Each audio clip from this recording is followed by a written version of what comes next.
Ya, mungkin eh, aku lanjutin aja dan ini sudah ada pemateri pada pagi hari ini, yaitu ada Mas Mirza Yoga Pramudia.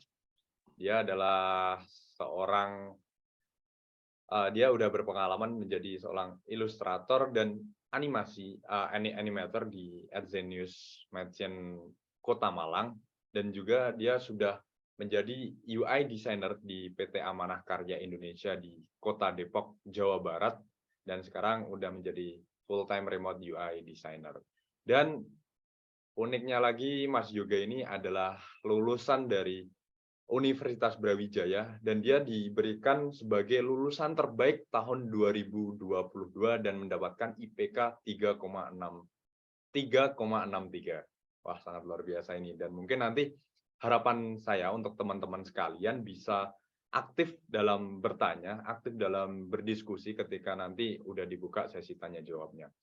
Oh ya, dan di webinar kali ini nanti di sela-sela pemateri, di sela-sela ketika tanya jawab nanti akan diberikan Google Form yang nantinya akan mendapatkan e-sertifikat dari Amanah Academy, dan yang kedua ada free voucher dari Amanah Academy, dan yang ketiga adalah gratis mini website profesional dari berbagai link. Dan nanti teman-teman ketika udah saya kirimkan linknya, nanti harapannya semuanya bisa mengisikan Google Form tersebut. Oke, seperti itu. Dan langsung saja ke pemateri kita, yaitu Mas Yoga. Halo, selamat pagi Mas Yoga, apa kabar? Selamat pagi Mas Dani, alhamdulillah sehat. Alhamdulillah sehat ya. Sekarang lagi di mana nih Mas? Sekarang lagi di rumah nih, sekarang posisi di Jogja, Oh, alhamdulillah. alhamdulillahnya di Jogja sekarang. Ya, mungkin nanti ini Mas, untuk Mas Yoga bisa langsung menyampaikan materi terkait apa yang sudah di, dikerjakan Mas Yoga, dan nanti bisa langsung disampaikan kepada peserta webinar pada pagi hari ini. Mungkin waktu dan tempat saya persilahkan untuk Mas Yoga. Oke, terima kasih Mas Dani selaku moderator. Kemudian saya ingin cek suara dulu, apakah suara saya terdengar untuk teman-teman peserta? Oke, sepertinya udah terdengar. Sudah ya. Teman. Baik, saya izin share screen terlebih dahulu sebelumnya.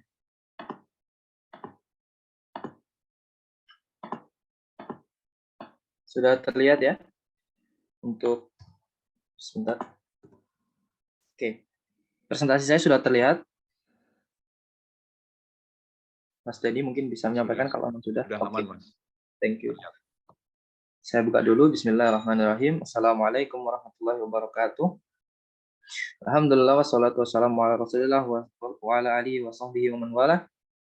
Wala haula wala quwata illa billah. Alhamdulillah, kita serahkan puji syukur kita hanya kepada Allah Subhanahu wa taala yang sudah melimpahkan rahmat dan karunia-Nya sehingga kita masih bisa berkumpul di acara webinar ini bersama Amanah Academy. Oke, sebelumnya perlu kita sampaikan terlebih dahulu dari awal. Sebelumnya mungkin mohon maaf apabila suara saya terkadang mungkin ada salah-salah batuk begitu ya, karena kondisi badan saya qadarullah masih agak tidak fit seperti itu. Nah, semoga saja tetap bisa menyampaikan dengan baik dan bisa diterima oleh teman-teman semuanya. Oke, sebelumnya mungkin biar kita lebih akrab, kita bisa berkenalan terlebih dahulu ya. Sedikit ada biografi dari saya. Jadi teman-teman semua bisa panggil saya Yoga ya. Bisa panggil Yoga. Saya sekarang sebagai mentor di Amanah Academy dan juga berkarir sebagai UI UX designer di PT Amanah Karya Indonesia. Jadi sebelumnya saya juga pernah menjadi mentor di Mitra Amanah Academy yaitu di NF Komputer untuk program MSIP Kampus Merdeka sebagai pemateri UI UX design juga. Sebelumnya saya tadi sudah dijelaskan ya oleh Mas Dani, saya sudah belajar di perguruan tinggi di Universitas Brawijaya, prodi desain grafis atau desain komunikasi visual. Oke, kembali ke topiknya. Jadi sebelum kita bahas lebih dalam tentang UI UX, mungkin kita harus mengetahui dulu nih, apa sih desain itu, apakah desain itu sama dengan seni mungkin, atau mungkin teman-teman punya pandangan sendiri tentang desain. Dan oke, kita akan mengarahkan dari hal yang paling sederhana terlebih dahulu. Jadi teman-teman bisa memahami secara mendetail dan mendasar seperti itu. Oke, jadi yang pertama, kita harus memahami bahwasanya desain itu suatu aktivitas yang dilakukan oleh seorang yang produk akhirnya atau karya desain tersebut nantinya akan digunakan oleh user. Jadi berbeda dengan karya seni, teman-teman. Kalau karya seni itu nanti dibuat dengan tujuan akhir nanti akan dinikmati oleh seniman itu sendiri ataupun oleh konsumer. Jadi fokusnya di tujuan awal dari karya yang diciptakan. Kalau desain itu lebih fokus pada fungsional dari suatu produk yang telah dibuat.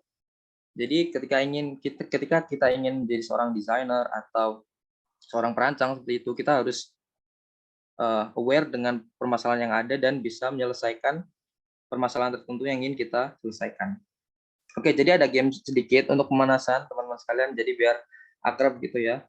Jadi kita sistemnya di sini semi diskusi aja, jadi biar nggak terlalu formal, biar nggak teman-teman nggak ngantuk juga. Oke, jadi ada pemanasan. Mungkin teman-teman nanti bisa jawab melalui kolom komentar ya. Bisa juga kalau misal mau dinyalakan gitu suaranya, bisa juga. Jadi, oke kita langsung aja ya. Yang pertama, ada yang tahu ini teman-teman kira-kira gambar apa? Asumsi teman-teman aja gitu. Jawab. Ada yang sudah jawab belum, Mas Den? Kira-kira ini gambar apa? Ada ini Mas dari Kak Azim Sidoarjo, tombol lift. Oke. Terus ada lagi yang lain mungkin? Dari ARN 201 Kak Agus, jawab apa ya tadi? Nggak kedengaran suaranya. Nggak kedengeran. Mungkin bisa di-chat aja Mas, di teks Ya, gitu. mungkin bisa di kolom chat kalau misal mau jawab semuanya. Masih Kak Azim Sidoarjo ini yang menjawab tombol lift ini. Oke. Mungkin yang lain.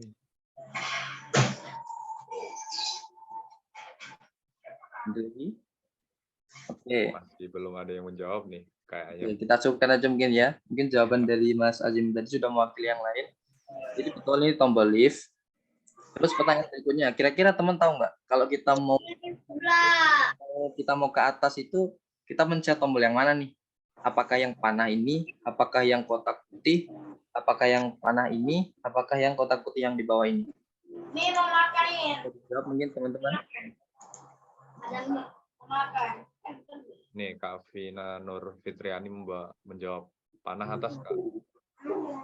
Panah atas, oke. Mungkin ada jawaban yang lain dari teman-teman. Kalau kita mau naik lift ke atas, kira-kira kita pencet tombol yang mana? Azim Sidoarjo menjawab yang tanda panah atas.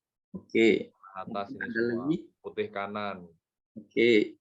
Terus ada lagi yang lain? Ya, ada lagi kah? Tanda atas. Oke. Tanda atas juga. Oke. Terus yang lain ada lagi? Ada yang berbeda mungkin? Ada yang pengen mencoba berbeda dari yang lain? Apakah ingin memilih yang warna putih ini, kotak putih, atau yang kotak putih di bawah? Tanda atas. Kembali panah atas, tanda atas putih kanan. Oke, jadi berdasarkan zaman teman-teman semua ternyata jawabannya tidak ada yang benar. Karena dari penjelasan gambar ini sebenarnya tidak saya masukkan di sini, tapi sebenarnya tombol yang memencet ke atas itu adalah tombol warna putih ini. Jadi panah ini hanya sebagai tanda teman-teman sekalian. Kira-kira dari gambar yang sudah saya tampilkan, kemudian teman-teman menjawab bahwasanya tanda tombolnya itu sebenarnya yang tanda panah ini ke atas. Dan ternyata tombolnya itu yang putih ini. Kira-kira teman bisa menyimpulkan apa keadaan apa yang terjadi di sini gitu dari produk tombol lift ini.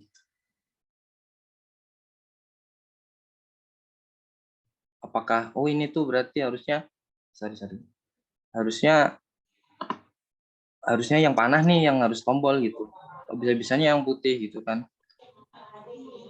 Jadi teman-teman semua berasumsi bahwa yang tanda panah itu yang warna putih.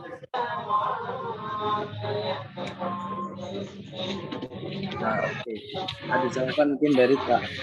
Kak Jadi panah Rahmadiansyah mau menjawab ini. sampai jauh. Nah, jadi kita bisa simpulkan dari gambar ini mungkin analogi sederhana. Sebelumnya mohon maaf untuk menonaktifkan tombol. Nah, oke. Terima kasih banyak ya Kak Rahmadiansyah. Oke, jadi mungkin bisa dilanjut Mas Yuga. oke, jadi bisa kita simpulkan bahwasanya sebenarnya ketika kita ingin membuat sebuah produk, sebisa mungkin kita itu bisa menyampaikan ke user itu dengan singkat, padat dan jelas gitu.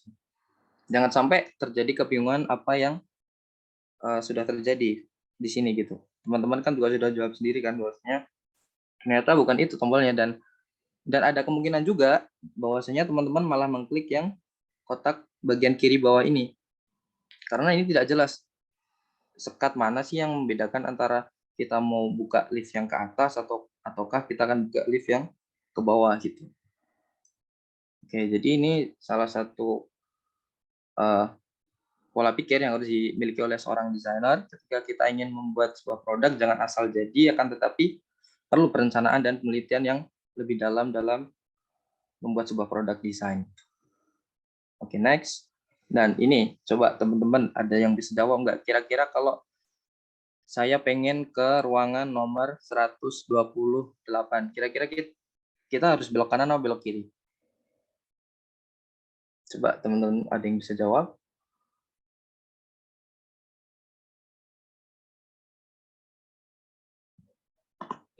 Ada yang menjawab dari kiri, Kak. Iya. Kak Dina. Ayo, yang lain. Kiri Kiri juga. lagi. Kiri juga. Ke kiri. Oke, ke kiri. Mayoritas ke kiri dah ini kayaknya. Mayoritas kiri, oke. Oh, Jawabannya apa? tapi ada yang kanan ini dari ada Kak kanan juga. Nabila kanan. Tetapi sekian kurang jelas. Oke, kanan gitu ya. Mantap, mantap. Oke. Jawabannya apa teman-teman kira-kira? Saya juga nggak tahu jawabannya kalau yang ini. Karena memang sekat di antara panah yang atas dan bawah itu kurang jelas gitu. Di tengah ada sekat warna gitu kan. Antara hijau atas dan hijau bawah itu terpisah oleh warna yang tidak ada gitu. Dan di tengah tuh ada garis warna putih gitu kan. Nah, ini tuh membingungkan seorang user atau orang yang melihatnya. Coba kalau kita dalam keadaan darurat gitu kan, mungkin ada pasien yang mungkin ini di rumah sakit gitu kan, mungkin ada pasien yang sedang dalam kondisi kritis begitu, tapi dokter itu ada dokter baru gitu kan, baru situ mau ada mengecekkan di salah satu ruangan dan harus memilih hal ini. Dan gimana kalau kita mikir ternyata ruangannya itu jauh gitu jaraknya kan, udah belok ke kanan ternyata ada di kiri ruangannya gitu. Nah, bisa-bisa pasien yang sekarat itu bisa meninggal dulu gitu sebelum dokternya bisa sampai. Kok sedetail itu sih Mas? Ya emang kayak gitu, karena terkadang hal-hal yang sederhana seperti ini tuh tidak ngeh. Kita tidak ngeh pada hal-hal seperti ini sebagai seorang creator atau desainer. Oke, next, ada lagi. Oke. Kalau ini kira-kira teman-teman kalau ada tempat duduk seperti ini mau duduk nggak di tempat kayak gini?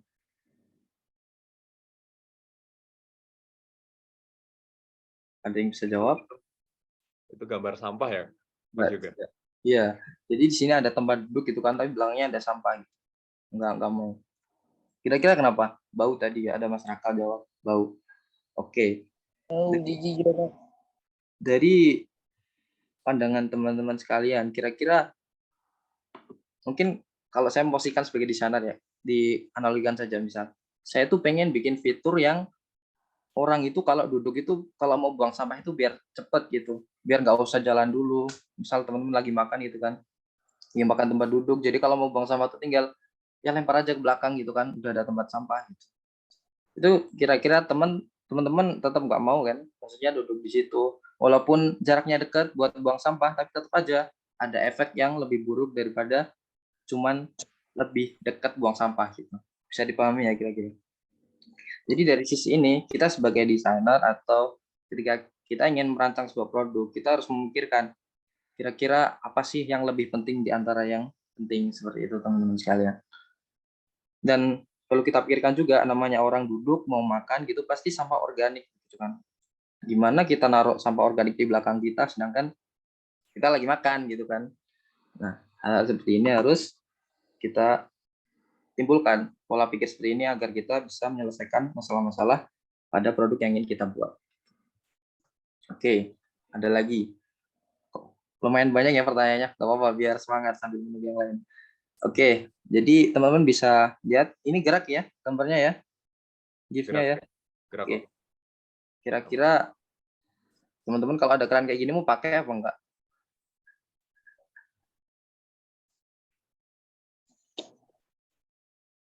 Bisa kalau mau jawab pakai voice silakan.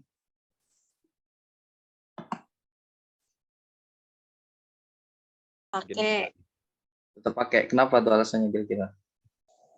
Itu layar sentuh deh. Maksudnya pakai sensor tangan kan ya? Oh iya. Tapi kan nggak bisa kena airnya tuh tangannya. Misal tangan kiri lagi pegang apa gitu kan, mau cuci tangan kakaknya, terus harus ke sensor dulu baru ke airnya, kan nggak kena airnya gitu, gimana?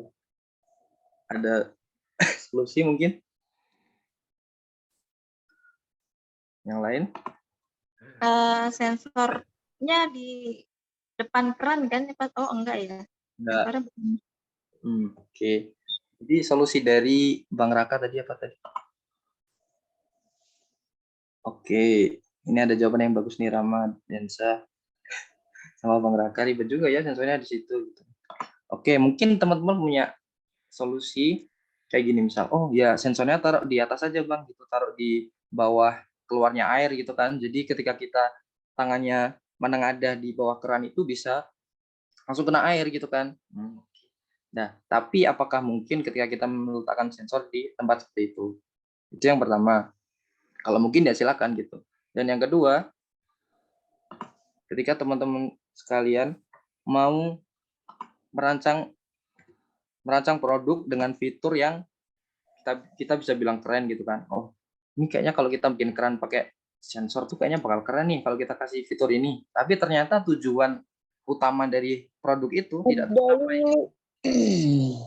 Ternyata tujuan dari produk utama itu tidak tercapai gitu. Maka sebaiknya Faqala Rasulullah. Maka apabila dengan teman-teman menambahkan fitur yang baru, akan tetapi tujuan utama dari produk tersebut tidak tersampaikan, maka lebih baik menggunakan fitur yang lama dengan mengembangkan bagian yang lainnya. Oke, ada lagi. Konsep sebenarnya bagus, hanya kurang tepat dalam meletakkan pesannya sehingga malah menyulitkan usernya. Nah, ini ada jawaban dari Mas Risam juga. Insya Allah ini jawabannya keren. Di konsep sensor memang bagus gitu kan, seperti yang saya bilang tadi.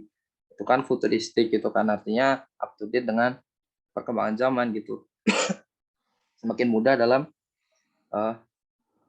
menggunakan keran tersebut. Akan tetapi ketika coba deh teman-teman lagi marah gitu kan di kelas, lagi berantem sama teman, ada yang ngeselin gitu kan. Kan salah satu sunnah kita meredam amarah itu kan dengan berwudu ya. Teman-teman ke toilet nih, terus ada keran baru, teman-teman mau ambil wudhu di situ.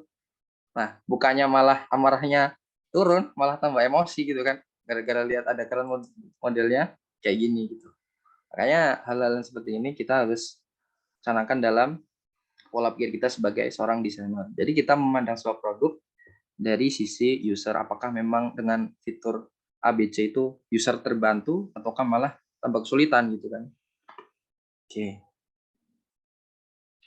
Oke, next kita ada soal lagi. Oke, teman-teman kira-kira bisa meraba-raba nggak kira-kira ini apa sih, kok ada jalan yang bagus, kenapa malah si user nih, si pejalan kaki ini malah milih jalan yang sebenarnya udah didesain buat mengindahkan mata gitu kan. Maksudnya sebenarnya ada rumput, saking seringnya banyak orang yang lewat di sini sampai-sampai hilang semua rumputnya karena mati keinjek gitu kan. Kira-kira ada nggak teman-teman yang punya pemikiran tentang gambar di sini? Oke, karena orang yang lebih milih jalan cepat. Hahaha, oke. Kemudian ada Nah ini yang tadi ya, di mall dan di hotel biasanya center bukan kelasin saat menurunkan peran. Oke, benar juga. Ini produk yang bagus ya mungkin ya. Jadi ketika menengadah tangannya langsung airnya turun gitu ya. Kalau yang ini oke, Kak Asri udah jawab. Ada yang lain mungkin? Kenapa kok malah pilih lewat sini gitu? Oh mungkin ini udah keburu mau maghrib Kak, kan mau bulan puasa gitu, dia udah beli takjil, takut tinggalan maghrib gitu kan di rumah, akhirnya dia milih jalan yang lebih cepat gitu. Atau mungkin ada teman-teman di sini mahasiswa atau sekolah gitu kan, pengen cari gratisan di masjid, rebutan sama bocil-bocil gitu, biar cepat dapat, akhirnya pilih jalan sini gitu. Dan lagi enggak? Oke, karena jalan yang cepat, karena tujuan masyarakat sekarang milih yang praktis. Oke, ini udah keren-keren nih jawabannya. Sedangkan manusia mencari jalan pintas, sehingga sekalipun bagus, kalau buat bulat juga nggak akan dipakai. Oke. Nah, ini saya lihat di sini teman-teman udah problem solving-nya udah keren ya. Pengamatan terhadap lingkungan itu sudah bagus juga. Jadi, oke, kita langsung next.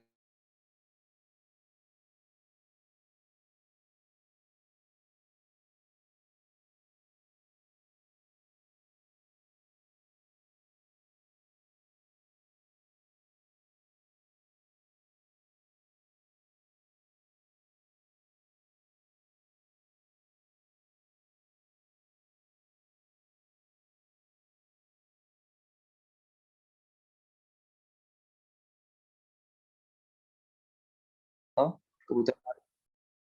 Sedangkan kalau kita lihat zaman sekarang gitu, udah ada banyak aplikasi-aplikasi yang menyediakan jasa menampilkan produk, kemudian menampilkan detailnya, kemudian menampilkan bahkan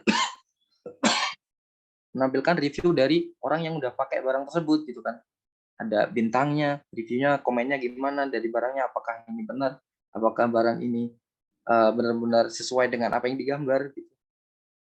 Nah, coba bayangin teman-teman sekalian nih kalau kita kembali ke masa dulu gitu. Ketika kita datang ke supermarket gitu kan, kita beli barang elektronik dan di situ kan nggak ada reviewnya kan. Kita cuma bisa tanya ke mas-mas yang jadi apa sih istilahnya SPG itu, SPB kalau mas-mas, sales promotion boy gitu. Jadi kita tanya gimana sih produknya, cara pakainya dan sebagainya. Kan nggak mungkin kan beliau menyampaikan review dari user yang udah pakai dan sebagainya. Nah, ternyata ketika bentuknya adalah sebuah aplikasi, si usernya tuh bertambah. Usernya lebih senang pakai aplikasi karena di situ ada beberapa fitur yang nggak bisa diwujudkan dalam jual beli secara langsung gitu. Nah, mungkin teman-teman banyak juga yang udah pakai kan pastinya. Saya yakin itu. Seperti Shopee, kemudian ada Tokopedia, ada Lazada, Bukalapak, bahkan seperti TikTok pun sekarang udah ada TikTok Shop gitu kan. Mereka menjual barang dan menampilkan secara langsung, kemudian di-review dan dijual, disampaikan ke pengguna. Oke, kita akan bahas lagi nanti. Kita ke next dulu. Nah, mungkin teman-teman sekarang juga udah ngerti ya. Sekarang banyak aplikasi-aplikasi yang basisnya itu transportasi. Artinya kayak Gojek, Grab, InDriver, Maxim, Anterin, dan yang lainnya. Mungkin teman-teman ada juga produk yang lain yang udah dipakai gitu. Nah, kalau kita kembali ke masa lalu itu, kita kan pasti ikut,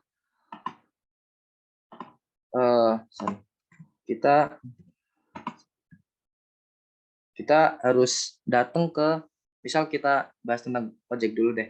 Mungkin teman-teman yang kuliah atau SMA, SMP gitu, bisa tanya deh ke orang tuanya dulu atau ke saudaranya yang masih mendapatkan masa-masa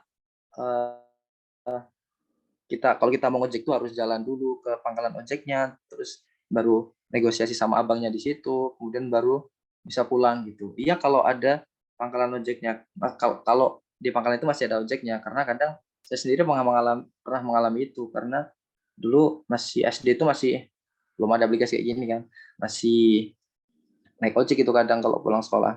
Nah itu kadang kalau pulang jam 2 pun itu udah nggak ada abang ojeknya gitu. Jadi bingung juga mau pulangnya gimana, kadang sampai jalan kaki gitu. Nah itu salah satu permasalahan aja. Kalau kita lihat zaman sekarang gitu, ada solusi berupa aplikasi gitu teman. Yang dimana itu kita cuma tinggal diam, kita cuma tinggal pakai HP gitu kan. Ketika kita ingin pesan produk, si abang ojeknya tuh yang datang ke kita malah nyediain fasilitas, entah itu helm ataupun jas hujan kalau hujan gitu kan. Nah, dan itu biayanya tuh bisa dihitung worth it lah daripada kita harus jalan kaki ke pangkalan ojek, kemudian iya kalau ada abang ojeknya, kalau abang ojeknya masih nganter kita harus nunggu dulu dan nunggunya kadang nggak jelas gitu kan. Sedangkan kalau kita pakai aplikasi kan gitu. Nah, maka dari itu fenomena yang terjadi teman-teman ataupun orang-orang di luar sana lebih suka pakai aplikasi online ini, apalagi buat teman-teman yang masih kuliah atau mahasiswa atau masih sekolah gitu kan, yang orang tuanya memiliki kesibukan, jadi teman-teman bisa pulang secara fleksibel gitu, artinya jam berapa aja masih ada tukang ojek. Jadi lebih aman juga karena di situ ada review, ada artinya ada kepercayaan dari user karena diayomi oleh perusahaan yang besar gitu, dan ada sisi profesionalitas di situ, maka trust dari si user pun bertambah dari sebuah aplikasi. Oke, kemudian yang selanjutnya, mungkin apakah masih ada dari teman-teman sekalian yang masih datang ke suatu agen gitu ya, tiket pesawat ataupun tiket bis, tiket kereta gitu. Mungkin udah tinggal sedikit ya yang masih datang ke agen gitu buat kita bepergian atau bersafar ke tempat yang jauh. Sudah banyak aplikasi-aplikasi yang berkembang yang dimana kita tuh tinggal pakai HP gitu kan, tinggal pilih mau pergi pakai apa, mau pakai pesawat atau pakai bis atau pakai transportasi yang lainnya, seperti kayak sekarang mungkin ada ini ya, kayak misal kereta itu ada KAI Akses, kemudian ada juga kayak tiket.com, bisa juga kita pesen tiket kereta di situ, ada Traveloka, ada Airbnb, bahkan ketika kita pergi ke tempat yang jauh kita bisa sekalian pesen tiket hotel di situ gitu. Jadi nggak perlu effort yang lebih lagi kalau kita ada di zaman sebelumnya, zaman dulu gitu kan, kita harus datang ke kotanya, terus kemudian baru cari penginapan, iya kalau dapat, kalau enggak gitu kan. Nah sekarang udah ada aplikasi yang menyediakan itu semua, maka dari apa yang terjadi ini semakin meningkat usernya karena kemudahan-kemudahan yang sudah kita terima dari sebuah aplikasi. Oke, kira-kira kesimpulannya apa sih dari kita kembali ke masa lalu ikut Doraemon tadi? Oke, jadi ketika sebuah solusi itu bisa diwujudkan dan itu memudahkan seorang user dalam menggunakan aplikasi tersebut untuk kehidupan sehari-hari, maka peminat atau pengguna dari solusi itu maka pasti akan bertambah karena ketika seseorang mendapatkan pengalaman yang menyenangkan ketika menggunakan sebuah produk, maka besar kemungkinannya untuk merekomendasikan kepada orang lain. Selain itu, ditambah dengan majunya teknologi, semakin mudah informasi berkembang, semakin mudah informasi kita dapat dari berbagai media gitu kan, otomatis peminat dan pengguna jadi semakin bertambah.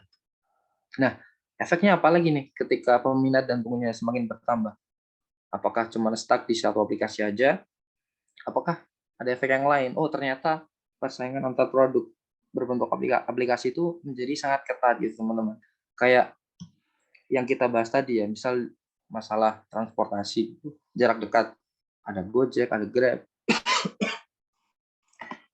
ada Maxim, ada Anterin tadi, ada yang lainnya. Maka ketika hal itu terjadi, otomatis persaingan antar produk berbentuk aplikasi ini semakin ketat juga. Jadi semakin kita bersaing dalam karena aplikasi ini. Persaingannya bukan udah antar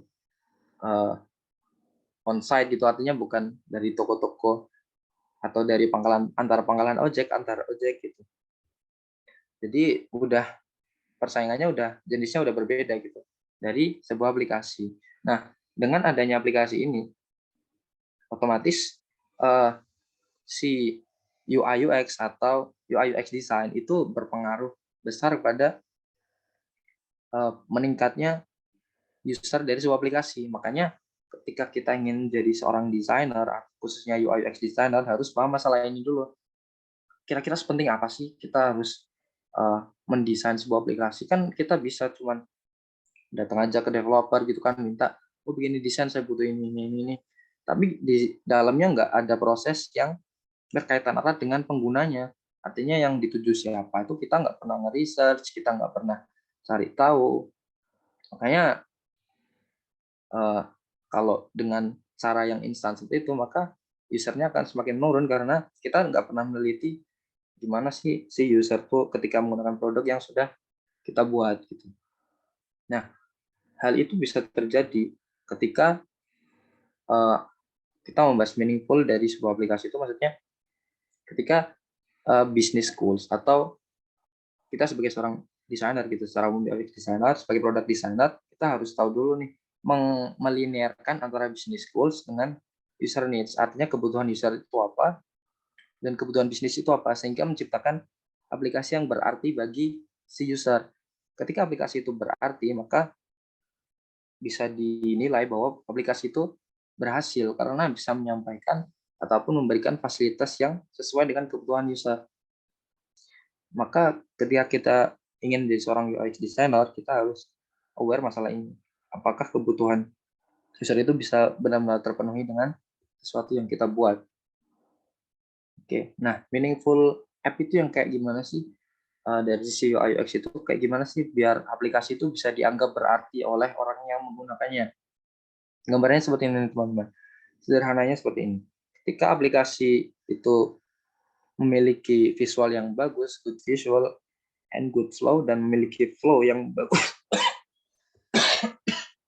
artinya memiliki alur, ketika kita pakai itu gampang, ketika kita pakai itu nggak banyak nggak harus banyak klik gitu kan, nggak harus melakukan aktivitas yang lebih, nggak harus banyak mikir, dan nggak harus perlu proses yang ribet, maka itu bisa disebut sebagai good flow gitu. Ketika kita pakai aplikasi itu nyaman-nyaman aja, nggak pernah ke distract dengan sesuatu yang berarti.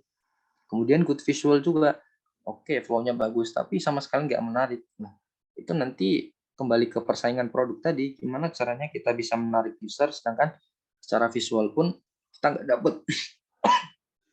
nggak dapat menarik hati dari si usernya.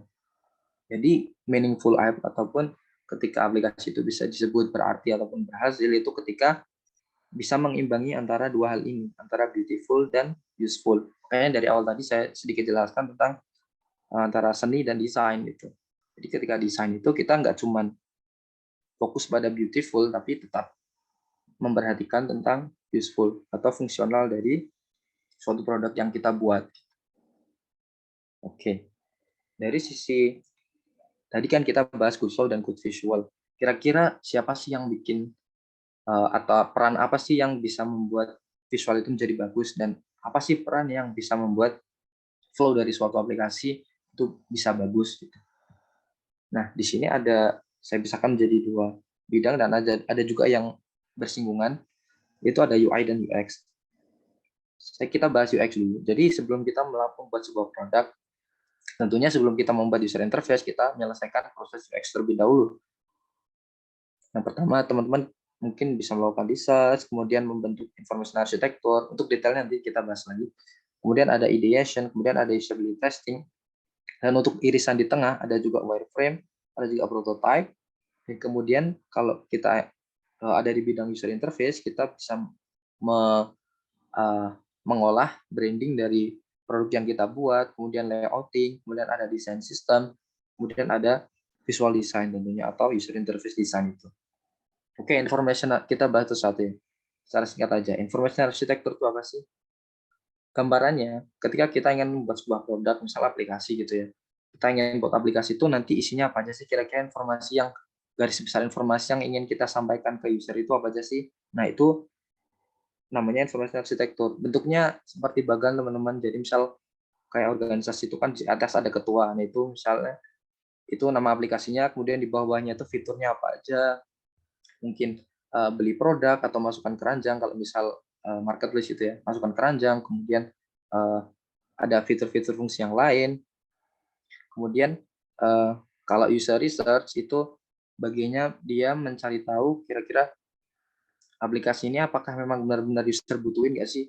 Apakah memang si aplikasi yang mau kita buat nih benar-benar memenuhi kebutuhan atau menyelesaikan rasa frustasi dari calon user yang ingin dicapai gitu. Nah, kemudian ada ideation. Sebenarnya dari ideation dulu ya langkah awalnya. Tapi nggak apa-apa, kita bahas satu-satu. Ideation itu nanti si UX sebelum membuat aplikasi, sebelum membuat information architecture, kemudian melakukan research, kemudian usability testing, itu melakukan ideation terlebih dahulu. Artinya kita cari tahu nih apakah emang aplikasi ini tuh benar-benar dibutuhkan. Ini sebenarnya masih berkaitan dengan research. Apakah memang ide kita tuh bisa menyaingi produk yang lain dan bisa bermanfaat juga bagi user dan artinya memenuhi kebutuhan dari si user yang kita tuju gitu.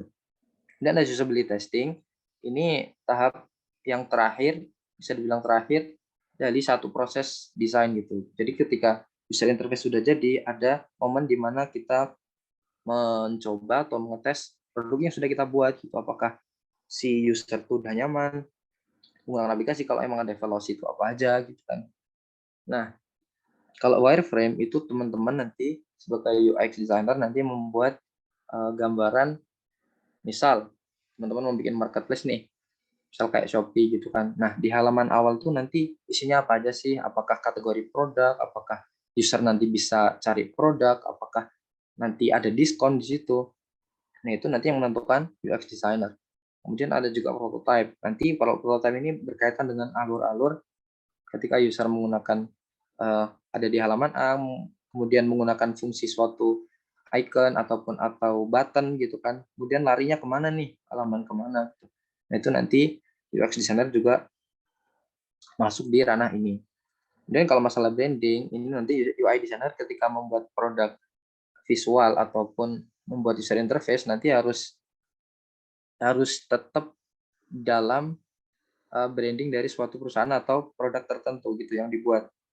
Jadi fleksibel tergantung apakah aplikasi yang dibuat itu dari perusahaan atau dari seseorang atau dari klien gitu. Jadi kan beda-beda kan. Misalkan teman-teman sebagai freelance UI designer gitu nanti menyesuaikan juga brandingnya kayak gimana buat aplikasi ini biar nggak menghilangkan identitas dari pembuat produk itu. Kemudian untuk masalah layouting itu nanti mungkin teman-teman bisa cari tahu lebih lanjut, tapi gambarannya peletakan dari elemen-elemen user interface design gitu. Misal kayak tadi tuh, kayak misal diskon tuh taruhnya di atas atau di bawah. Kalau fitur search tuh biar user bisa cari itu kira-kira enaknya di atas atau di bawah ya, biar user tuh bisa langsung cari produk yang ingin dia inginkan gitu.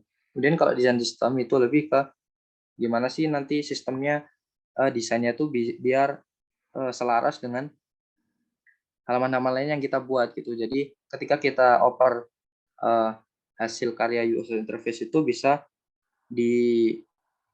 diproses oleh tim yang lain yaitu front end developer dan yang lainnya itu sesuai dengan desain yang kita buat. Jangan sampai desain yang kita buat itu ketika dijadikan produk asli atau prototype itu beda dengan hasil yang sudah kita buat. Makanya pentingnya desain sistem di sini.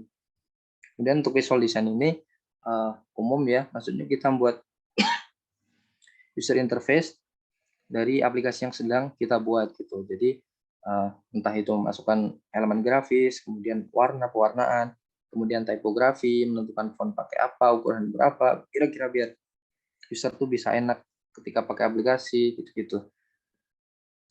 Oke. Next. Nah, ketika kita sudah berhasil membuat aplikasi yang meaningful bagi seorang user atau beberapa user, maka efeknya itu akan menimbulkan user yang loyal gitu atau user yang setia gitu, yang tadinya cuman menganggap aplikasi ini itu berguna nih buat aku gitu.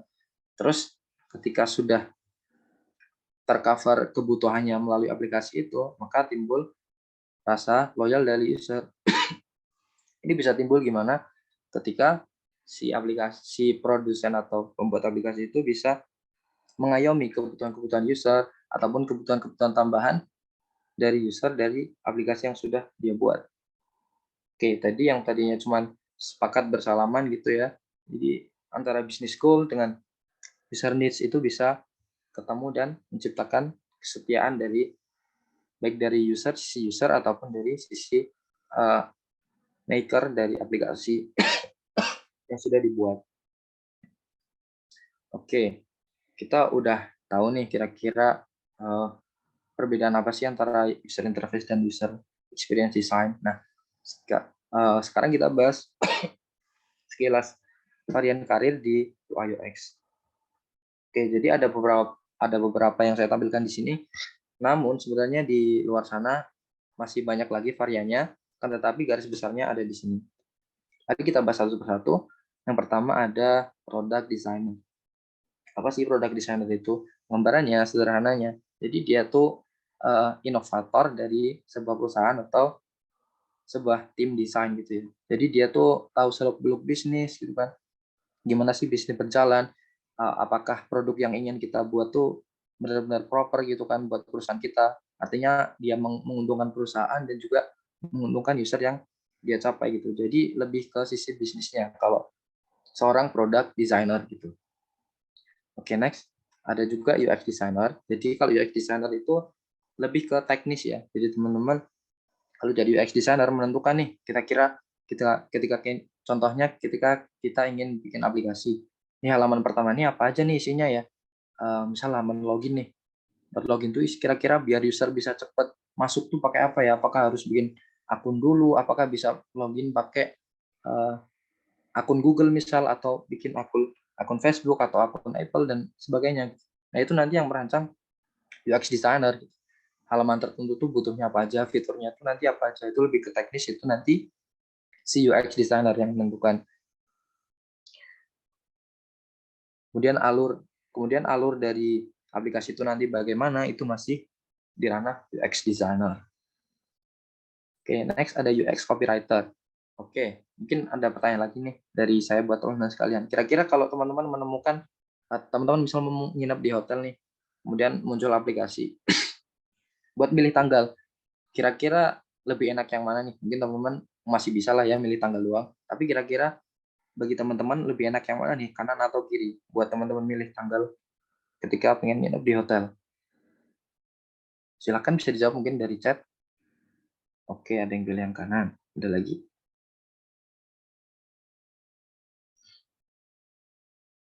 Oke, dari jawaban Kak Vina.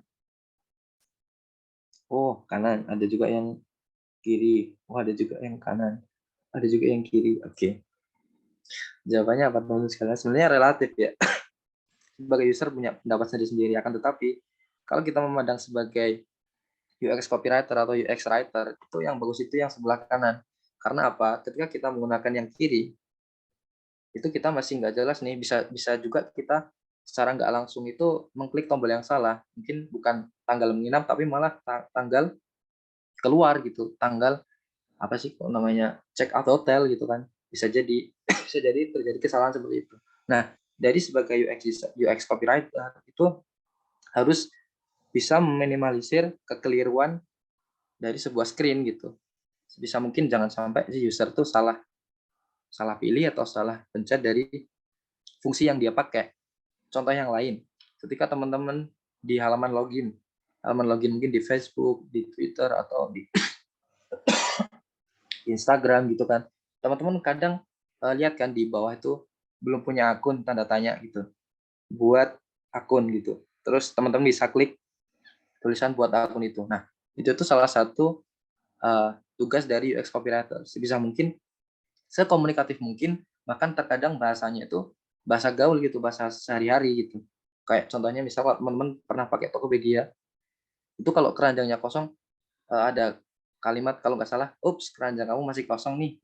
Terus nanti teman-teman disuruh cari kira-kira kamu butuh barang apa sih, nanti ada tombol cari gitu kan. Nah, itu salah satu tugas UX copywriter tuh itu. Jadi berkomunikasi melalui tulisan agar si user tuh mendapatkan pengalaman yang lebih menyenangkan dan bisa mencapai tujuannya. Oke, kita clear bahas UX copywriter, dan UI designer. Nah, si UI designer ini orangnya bisa dibilang visual banget gitu ya. estetikanya tuh dia punya nilai estetika dalam pembuatan aplikasi gitu, mengutamakan nilai estetika tanpa mengabaikan arahan-arahan dari UX designer yang sudah membuat beberapa pedoman untuk dia gitu. Jadi si UI designer itu nanti menentukan seperti warna, masuk di branding tadi, kemudian menentukan layouting dari sebuah aplikasi gitu kan, kemudian menentukan font, kemudian teks-teks yang dipakai itu kira-kira ukurannya berapa sih biar si user tuh enak bacanya.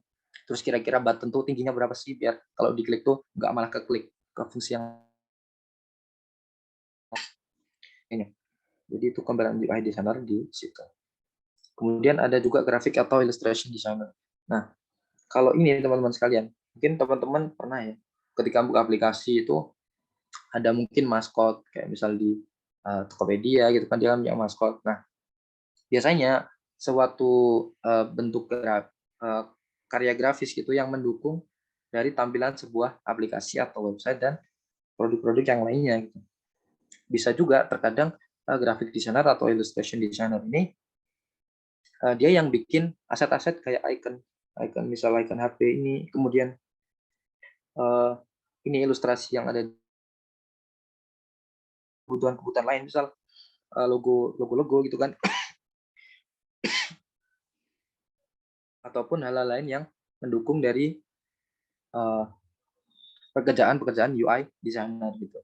Jadi si UI designer tinggal ngomong sama illustration designer buat membuat suatu elemen-elemen yang dibutuhkan dalam perancangan user interface design. Oke, next. Kemudian yang terakhir ada UX engineer. Kalau UX engineer ini mungkin kalau di luar itu ada juga yang dinamai front end developer gitu ya.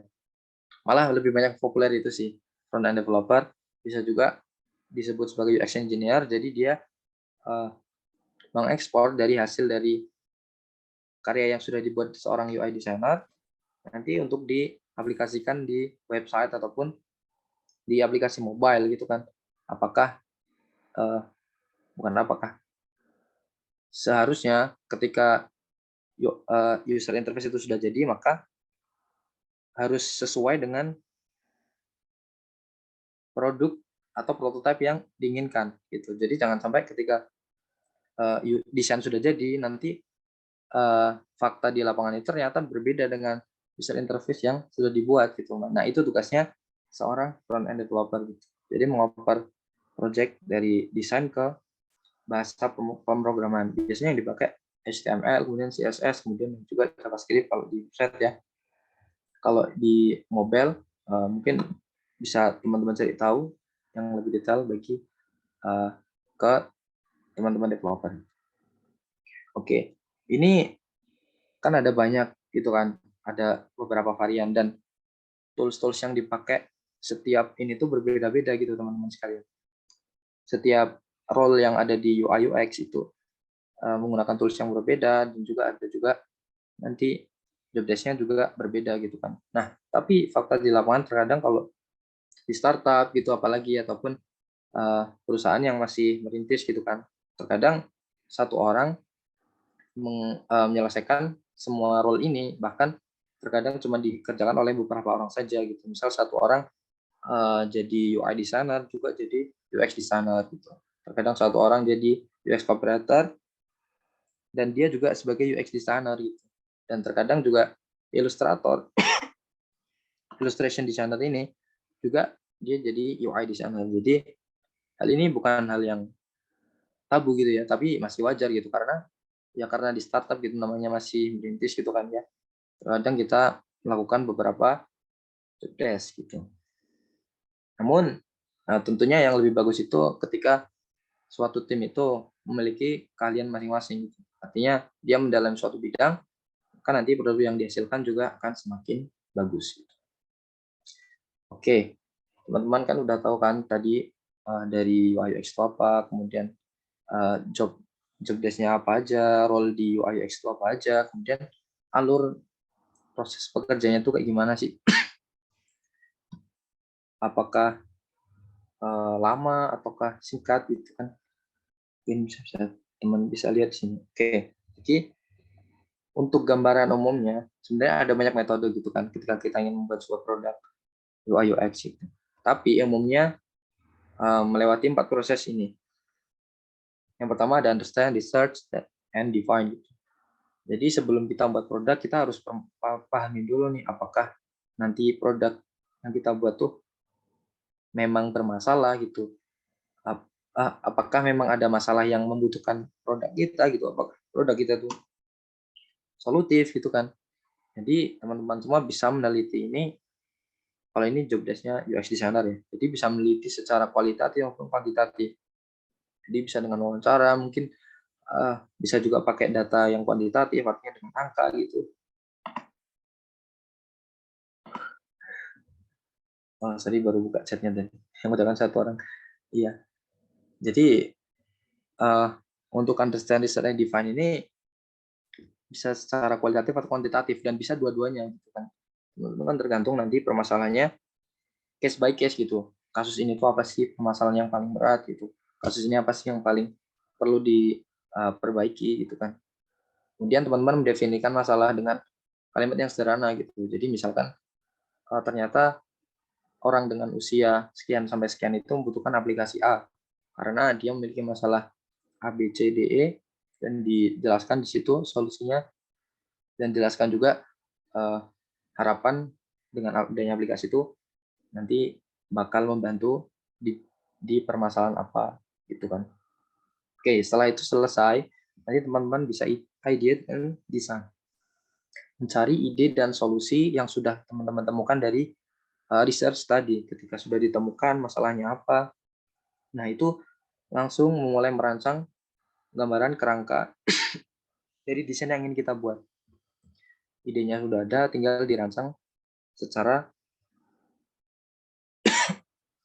lebih terstruktur gitu kan. Jadi lebih terkerucut dan sudah hampir terlihat nih kira-kira produknya tuh nanti apa, kerangkanya bagaimana, kemudian isinya produk itu apa aja, itu udah ada semua. Nah, kemudian ke next step itu ada prototyping atau implementasi. Dari kerangka yang udah ada, mungkin kalau dari proses yang tadi itu, dari job role-nya, role job-nya UX design itu kan ada rancangan wireframe gitu kan. Nah, dari wireframe yang sudah ada, kerangka yang udah ada, itu langsung dibuat visualnya, artinya prototype-nya. Sebelum artinya gambaran produk yang diharapkan ketika ingin sudah dipublish gitu. Artinya dibuat semirip mungkin dengan produk akhirnya gitu. Nah, ketika sudah prototyping, setelah selesai prototype kita mengujikannya ke target pengguna. Tadi kan udah ketahuan kan dari usernya targetnya kira-kira usia sekian sampai sekian. Nah, kita cari tuh orang-orangnya, targetnya orang yang dengan masalah ini usia sekian, itu kita suruh buat kita ajak untuk menguji coba produk yang sedang kita kembangkan. Nah, ketika sudah selesai melakukan testing atau menguji coba kepada target gitu kan, nanti ada proses yang namanya feedback and reiterate. Reiterate itu maksudnya pengulangan ya teman-teman sekalian. Jadi kita ngambil feedback dari user yang udah pakai produk yang ingin kita publish itu, kekurangannya apa aja sih kira-kira, kesulitannya apa aja ketika user pakai produk yang udah kita buat, kendalanya apa aja. Nah, ketika udah ketahuan, kita simpulkan tuh dari permasalahan-permasalahan dari user yang udah ngetes aplikasi kita. Nah, kita kumpulkan. Ketika sudah ada, kita pertimbangkan kira-kira apa nih yang perlu kita perbaiki nih. Kita kira-kira perlu ada yang dihilangin apa enggak, apa malah kita butuh tambahan fitur itu sebagainya. Contohnya kayak gitu. Atau malah mungkin melakukan tambahan-tambahan yang justru keluar dari kebutuhan umum dari user yang kita rencanakan dari awal tadi gitu. Jadi bisa justru menambah pengalaman yang lebih baik lagi dari ide yang sudah kita rencanakan sebelumnya. Oke, untuk detailnya kita jelaskan satu persatu. Untuk step yang pertama tadi, kita merencanakan riset dan nanti merangkum dan melaporkan hasil riset. Untuk laporan ini fleksibel ya, mungkin teman-teman kalau misalnya memang untuk klien langsung untuk hubungannya sebagai desainer dan klien itu langsung laporannya ke klien, tapi kalau teman-teman di perusahaan, di tim gitu, kita laporkan ke pihak yang di atas kita. Jadi gimana sih, mungkin ada masukan dari mereka, apakah produk kita memang proper untuk dibuat gitu. Yang pertama, ketika kita merencanakan riset itu kita tentukan dulu nih tujuan riset kita tuh mau apa sih, kita mau bikin apa, kita mau ambil topik apa, kemudian metode penelitiannya kita mau apa, mau pilih yang apa, ada banyak ya teman-teman sekalian. Tapi teman-teman yang penting bisa tahu dulu isinya tuh apa, nanti lebih dalam lagi teman-teman bisa belajar sendiri. Metode itu ada banyak, nanti bisa teman-teman riset sendiri. Kemudian ada juga detail kegiatan risetnya mau gimana. Jadi biar benar-benar terkonsep gitu ketika kita ingin sebuah membuat produk. Nggak salah-salah, memang based on research gitu, karena desain itu memang harus salah satu tolak ukur berhasil tidaknya itu dari research yang benar apa enggak, apakah emang dibutuhin produknya gitu. Nah, setelah sudah selesai nanti teman-teman bisa mengolah datanya, kemudian disimpulkan, kemudian disajikan format yang bisa dijadikan dasar keputusan desain. Misal nih, jika teman-teman pengen bikin e-commerce gitu kan. Nah, kira-kira apa sih yang bikin orang tuh datang tertarik ke website kita? Nah, mungkin di halaman pertama tuh dikasih banner gede gitu kan, kasih banner. Si user tuh biasanya suka sama yang namanya diskon. Berarti kita pikirin nih, kira-kira diskon tuh perlu dimasukin apa enggak nih di website kita gitu. Nah, maka nanti bisa dijadikan dasar keputusan desain tadi. Ketika user senang sama diskon, maka taruh di atas. Mungkin bannernya taruh di atas dan lain sebagainya. Untuk referensi toolsnya ada Figma. Kalau Figma ini dari Figma ya teman-teman sekalian. Dari Figma nanti dalamnya ada salah satu template gitu dari Figma buat membantu research teman-teman sekalian. Dan ada aplikasi tools yang lain teman-teman bisa pakai juga. Oke, kemudian masalah ide dan design. Kemudian ada pembuatan frame masalah atau kesempatan bisnis. Nah, itu yang tadi awal ya. Punya sama product designer sama UX designer. Dari hasil yang tadi, setelah ada diskusi antara product designer, UX designer, kira-kira yang selaras sama bisnis goal sama user needs itu apa sih? Kemudian kita simpulkan solusinya. Nah, solusinya itu sudah berupa kerangka desain ya teman-teman sekalian. Kalau teman-teman lihat gambarnya, ini udah kelihatan dari kerangkanya itu nanti kita mau bikin aplikasinya apa, kemudian isi dari aplikasi itu apa, nanti alurnya kemana, bahkan sampai wireframe-nya itu kayak gimana gitu. Sebelum proses pewarnaan dan sebagainya oleh UI designer. Untuk toolsnya ada banyak, teman-teman bisa manual board gitu, artinya nanti teman-teman gambar sendiri gitu ya, gambar manual, kemudian tentukan di situ mau isinya apa aja. Saya juga pakai aplikasi yang digital gitu, teman-teman langsung arrange melalui aplikasi yang udah ada dan sebagainya. Oke, kemudian ada proses yang selanjutnya yaitu prototype atau implementasi. Ada dua ya teman-teman sekalian, yaitu ada UI design juga ada prototype. Desain rancang visual dengan style guide visual yang diterapkan tentunya dengan memandang sisi branding, layouting, kemudian desain sistem. Lalu udah kita bahas tadi gitu. Ketika UI design sudah selesai, teman-teman bisa langsung lanjut ke proses pembuatan prototype. Prototype itu ketika kita sudah membuat tampilannya, kita buat prototype itu, misalkan teman-teman ketika di halaman A, halaman home, ketika teman-teman itu berharap ketika user mengklik salah satu tombol, kita larinya tuh ke fungsi tertentu atau fitur tertentu. Nah, maka nanti diwujudkan dalam bentuk prototype. Nanti ada aplikasinya berubah, bisa di Figma, Adobe XD, Sketch, dan yang lainnya. Nah, nanti teman-teman bisa tahu nih gambaran sebelum di code atau dikerjakan oleh developer, itu bisa tahu dulu nih alurnya kayak gimana. Artinya gambaran aplikasinya itu udah kelihatan gitu, udah berbentuk kayak aplikasi beneran. Jadi diklik bisa ke tujuan tertentu yang kita harapkan. Oke. Setelah itu di step terakhirnya kita melakukan yang tadi itu ya. Jadi teman-teman melakukan feedback and reiterate itu ngetes ke si user melalui prototipe yang udah kita buat tadi. Nah, setelah selesai prototipe-nya, kita testing ke user dan kita minta feedback dari user yang ingin kita tuju dengan kriteria yang ingin kita tuju. Kira-kira apa aja sih kendalanya, apa kelebihannya, apa aja sih aplikasinya, apakah emang udah nyaman, apakah belum. Kalau emang belum, apa aja kira-kira solusi yang bisa ditawarkan. Nah, yang terakhir itu merangkum dan laporkan hasil tes tadi. Ketika udah selesai, kita dudukkan gitu ya masalahnya yang dialami oleh user melalui prototipe yang kita buat itu apa. Kemudian iterate itu maksudnya mengulangi. Nah, ketika mengulangi itu otomatis berarti ada perubahan atau ada penghilangan fitur tertentu atau penambahan fitur tertentu biar aplikasi sebelum kita publish itu emang benar-benar udah bagus gitu. Udah sesuai sama apa yang user butuhin. Dan iterate ini sifatnya opsional juga dari tergantung kasus yang dibuat oleh yang dialami oleh user gitu. Apakah memang kayaknya benar-benar harus diperbaiki nih, maka diperbaiki di alurnya nih, oke, maka berarti kita kembalikan ke UX designer.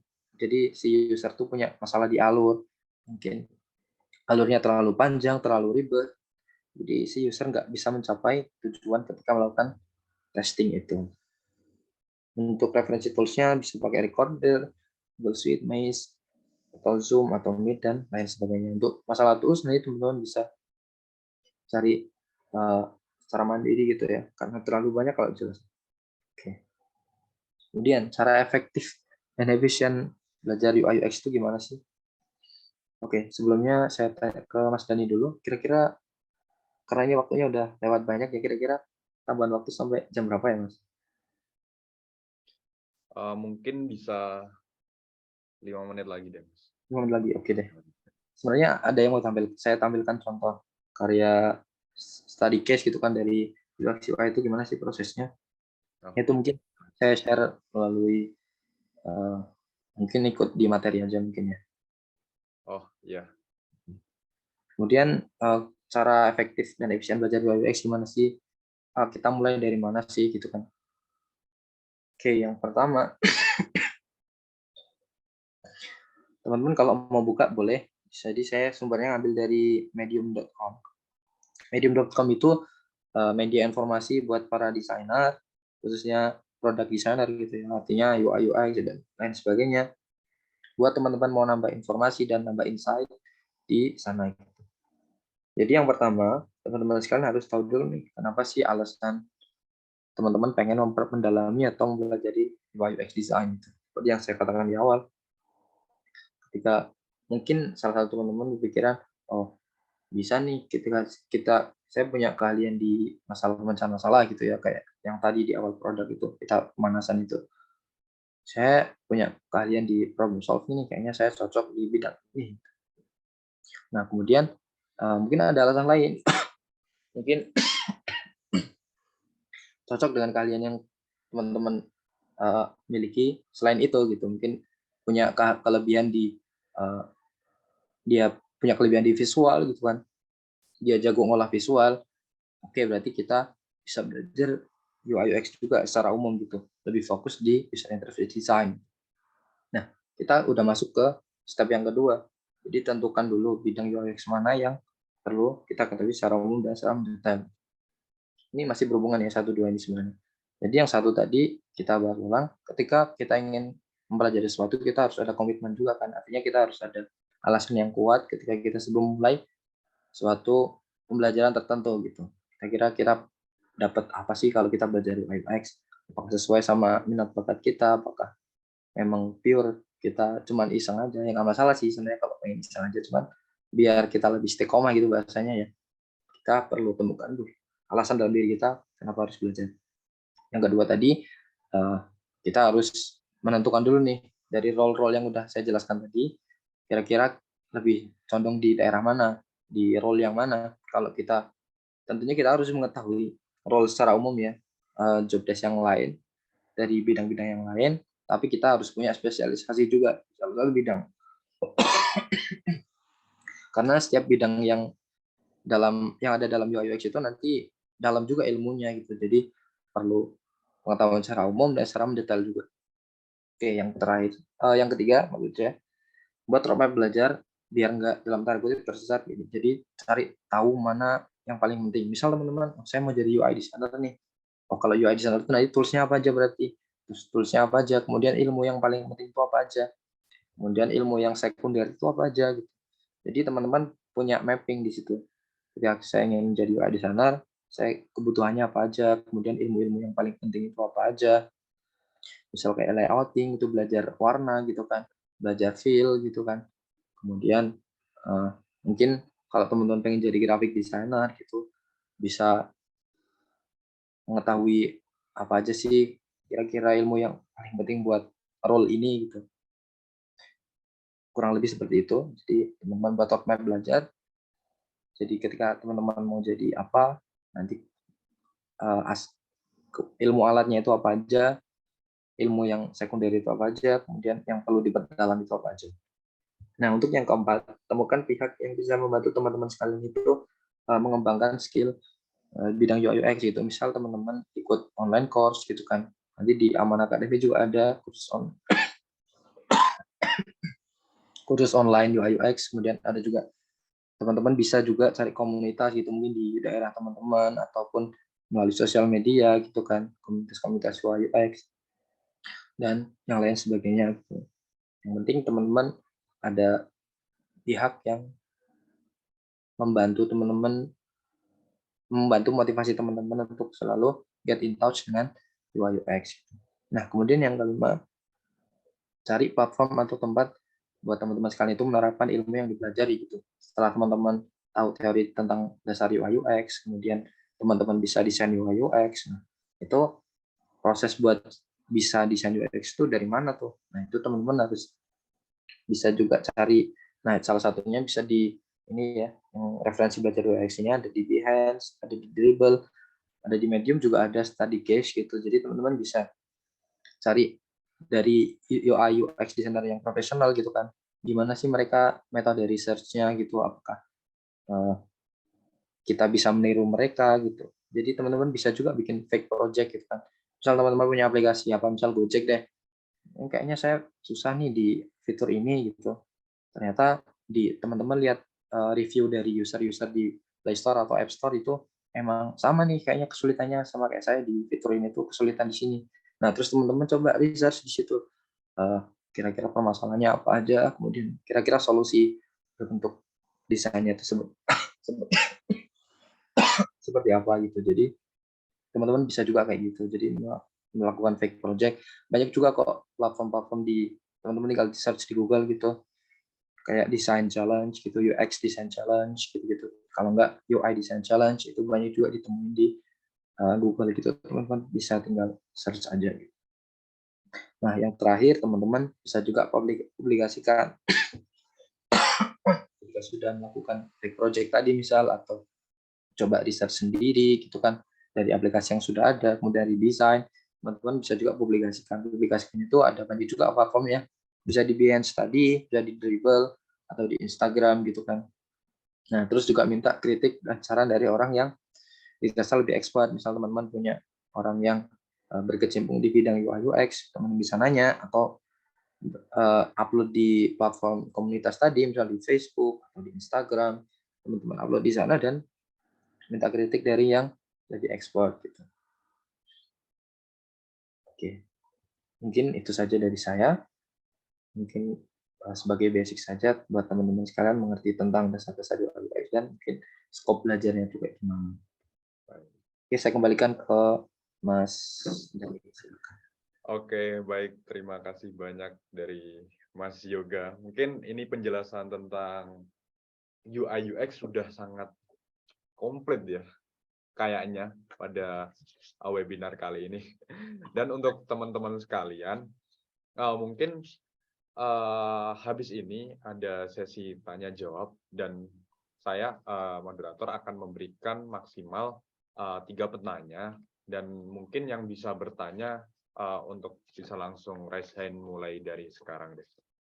Silahkan yang mau ada yang bertanya bisa Di langsung chat kayaknya ada raise Kak hand aja. yang tanya Mas Dani. Di chat kayaknya ada ya. Oh iya, yang di chat mungkin ada. Siap. Oh ya, ini dari Kak Saiful Rohman dari Kuningan Jakarta. Oke. Ini saya bacakan ya, Mas Yuga. Iya, Assalamualaikum warahmatullahi wabarakatuh. Waalaikumsalam warahmatullahi wabarakatuh. Kak mau tanya, yang pertama, apakah UI UX harus bisa coding? Yang kedua, untuk di dunia kerja ketika kita mau mendaftar menjadi UI UX designer di suatu perusahaan, apakah bisa dengan background yang berbeda dengan jurusan kuliah? Dan yang ketiga, apa saja tips menjadi UI UX designer? Terima kasih. Nah, mungkin dari Mas Yuga bisa menjawab terlebih dahulu. Mungkin saya jawab yang dari awal dulu ya. Oh Dari iya, awal aja. silakan. Jawab. Jawab yang pertama, apakah UX harus bisa coding? Jawabannya tidak ya. Karena itu sudah role yang berbeda biasanya. Nanti di suatu tim desain, apalagi di perusahaan itu, sudah ada yang menghandle tugas itu. Untuk coding itu namanya UX engineer atau front end developer tadi. Jadi untuk UI UX designer tidak harus bisa coding gitu ya. Jadi cukup mempelajari dari sisi UX atau dia pengen jadi UI designer. Kemudian untuk di dunia kerja ketika mendaftar menjadi UI designer perusahaan apa? Oke. Jadi kalau untuk berbeda dengan jurusan kuliah itu sangat bisa ya teman-teman sekalian. Yang penting teman-teman sekalian itu udah mempelajari tentang UI UX dan memang punya portofolio di situ. Teman-teman memang pernah memiliki pengalaman di situ. Kalau memang belum pernah pengalaman gimana Mas? Ya coba aja, nggak apa-apa gitu. Makanya tadi di tips belajar itu ada juga kan saya untuk memaparkan tentang teman-teman bisa publikasi. Nanti itu bisa jadi portofolio teman-teman sekalian. Yang bisa juga teman-teman dari komunitas gitu belajar dari sana gitu kan. Yang terpenting nanti ketika ingin mendaftar di suatu perusahaan, teman-teman bisa menjelaskan secara rinci gitu. Gimana sih milestone teman-teman sekalian tentang UI UX itu pengetahuannya itu sejauh apa sih? Nanti kalau memang portofolio teman-teman bagus dan perusahaan setuju, bisa-bisa aja gitu teman-teman sekalian. Bisa. Jadi berbeda dengan jurusan kuliah tentu saja bisa. Kemudian 3, oh iya saya sendiri kan juga bukan di UI UX kan sebenarnya. Masih umum gitu. DKV atau desain grafis itu kan masih umum kan. Ada memang UI UX tapi memang sedikit porsinya, tapi masih bisa kerja di bidang itu. Kemudian 3, apa saja tips untuk menjadi UI designer? Mungkin tips secara umum saya simpulkan aja dari yang tadi ya. Yang pertama, terus pelajari teorinya, pelajari dari baik dari buku atau dari bisa dari orang yang lebih expert gitu kan, atau teman-teman yang kenalan UI designer atau ada online course teman-teman ikut gitu kan, itu bisa. Kemudian yang pertama tadi ya belajar, temukan alasan itu tadi biar teman-teman itu bisa istiqomah di mempelajari UI UX design. Kemudian teman-teman yang kedua itu praktek. Jika udah ada ilmu, teman-teman coba praktekin nih. Kalau udah ada praktek, nanti kan ilmunya nanti otomatis insya Allah lebih mudah diingat gitu kan, jadi kekal gitu di benak kita gitu. Jadi tersampaikan apa yang kita pelajari langsung dipraktekkan. Tips yang ketiga, teman-teman jangan pernah merasa puas dari hasil karya yang udah teman-teman buat gitu. Terus upgrade diri, terus belajar, dan coba cari inspirasi ataupun cari pihak-pihak yang bisa membantu teman-teman sekalian untuk upgrade diri dari sisi UI UX design. Kalau teman-teman bisa follow UI atau UX designer yang dia memang juga sebagai content creator dan dia seorang educator tentang UI UX, itu bisa juga. Ini itu teman-teman terus belajar, kemudian banyak praktek, dan yang terakhir jangan merasa puas. Mungkin itu saja untuk Mas Saiful. Silakan saya kembalikan ke Mas Denny. Oke, terima kasih atas jawabannya dari Mas Yoga. Mungkin itu tadi ya jawabannya dari Mas Yoga mengenai pertanyaan dari Kak Saiful Rohman yang dari Kuningan. Dan mungkin mengingatkan lagi untuk baik, terima kasih. Baik. Saya share juga Kak, Mas Denny, sebentar. Maaf, memotong. Tadi itu juga saya share beberapa buku ya, teman-teman tentang UX atau UI. Ini cocok insya Allah buat pemula. Kalau teman-teman mau mulai sedikit mempelajari tentang UI UX, itu ada buku yang saya share di chat ya. Judulnya teman-teman bisa beli secara online atau toko terdekat. Itu terima kasih Mas. Oke, mantap.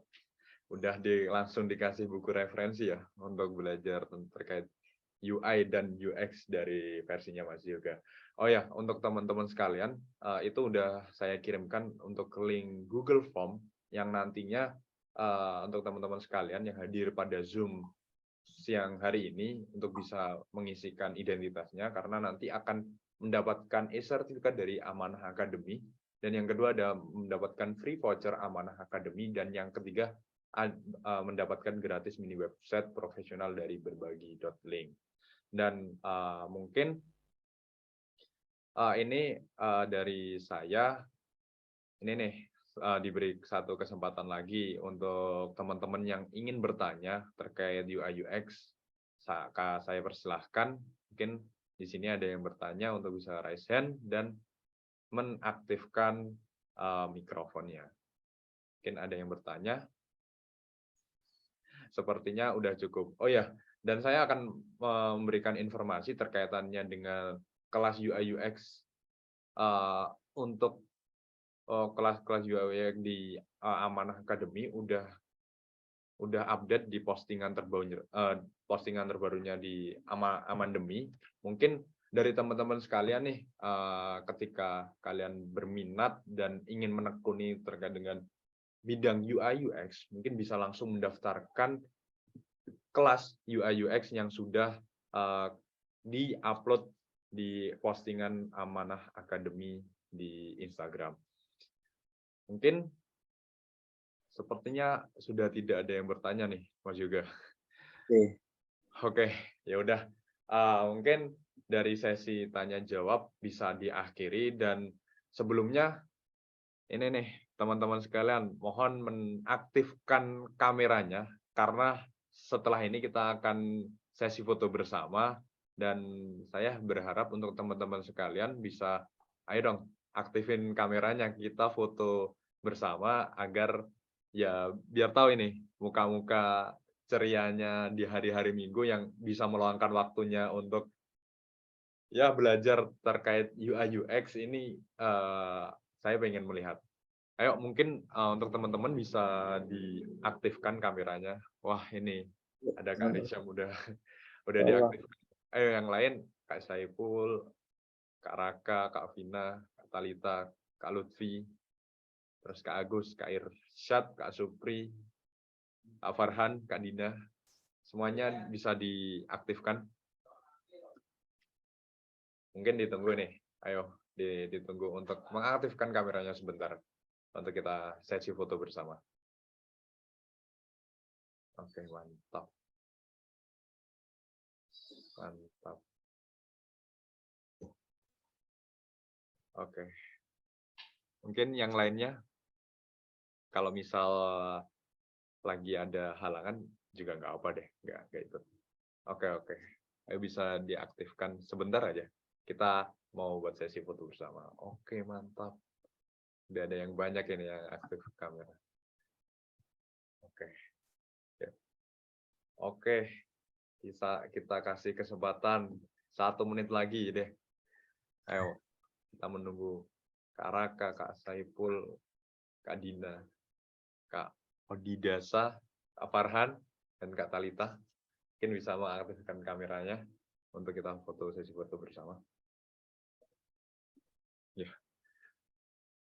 Mungkin mulai foto sekarang aja. Mungkin yang tidak bisa on kamera, ada halangan atau gimana, mungkin nggak apa, yang sebisanya aja. Baik, saya hitungin ya, hitung mundur dari 3, 2, 1. Oke. Oh, oke. Langsung lagi. Yuk, 3, 2, 1. Tangannya dong, tangannya gini, jempol gini, bisa nggak? Mantap semuanya. Oke. 3, 2, 1. Oke. Mungkin bisa dimatikan, dan saya ucapkan terima kasih banyak untuk teman-teman yang telah mengikuti webinar pada siang hari ini, dan semoga ini bisa memberikan manfaat untuk kita semua dan kaitannya dengan nanti di bagian di bidang di UI UX designer, dan nanti mungkin bisa lebih lanjutnya dan lebih detailnya bisa mendaftarkan di kelas UI UX di kelas Amandemi. Oke, mungkin cukup sekian dari saya, kurang lebihnya saya mohon maaf dan selamat bertemu di lain kesempatan. Wassalamualaikum warahmatullahi wabarakatuh. Waalaikumsalam. Waalaikumsalam warahmatullahi wabarakatuh. Terima kasih teman-teman semua. Mohon maaf apabila memang banyak kekurangan. Sama-sama, Kak. Assalamualaikum warahmatullahi wabarakatuh. Waalaikumsalam.